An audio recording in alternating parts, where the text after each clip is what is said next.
Donald Trump is on the front of Time magazine, just a few weeks away from returning to the White House. Let's head to the US. Joining me live is former Senate candidate and Republican political strategist Alex Zdan. Alex, very good morning our time to you. And yes, it's been quite a week for Donald Trump, and that image has been everywhere. Absolutely. It's well-deserved. It's President Trump's second time being the man of the year for Time magazine. He showed it off at that ceremony at the stock exchange. And I think what we're seeing here in this country is the second time around that President Trump has been elected to the highest office in the land. It is the validation of his message and of his personality and of his force of personality to truly lead the nation with peace through strength, being accepted in quarters of American society that were violently opposed to him just 8 short years ago. It's really something to see, something to behold. What have you made of the latest news in and around some of Donald Trump's picks, whether some of them will get in, others won't, the rise of people like Ron DeSantis?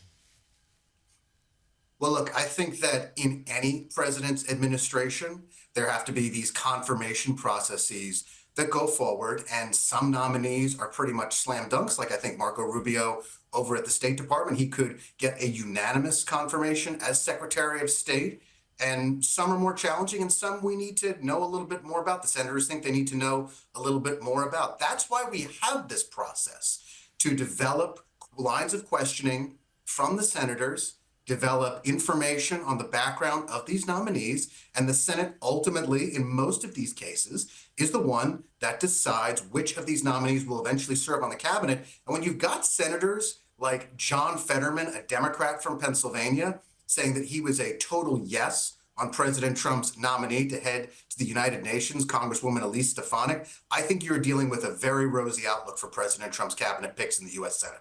We're in the final weeks of the Biden administration. We saw one day this week the most amount of pardons in the history of the United States. What did you make of that?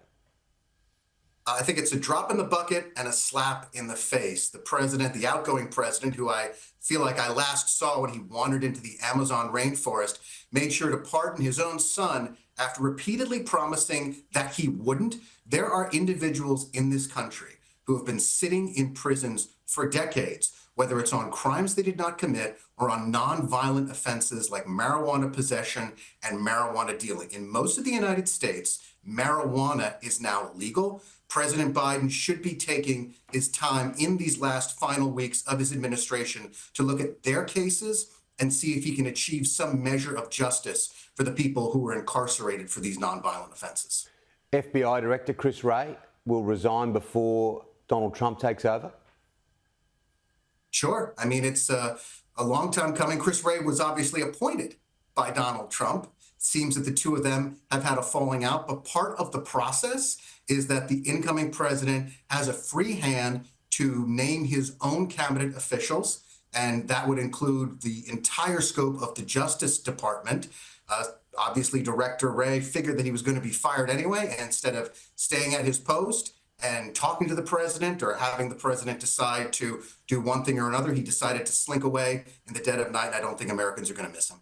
There's some tricky scenes around the world, none trickier probably than what's happening in Russia and Ukraine. Vladimir Putin saying this week Donald Trump is in grave danger. How do you see this whole story playing out? Donald Trump has come out and said that he can stop this war in 24 hours. Obviously, that is campaign rhetoric, but how do you see it all playing out? Well, let me tackle that statement from President Putin first. Vladimir Putin, former KGB agent, obsessed with his own personal security. When he saw what nearly happened and what did happen to President Trump during that assassination attempt in Butler, Pennsylvania in July, I'm sure Putin was horrified, not for Trump, but for himself. I think when you have a quote like that, that's how Putin approaches something like this.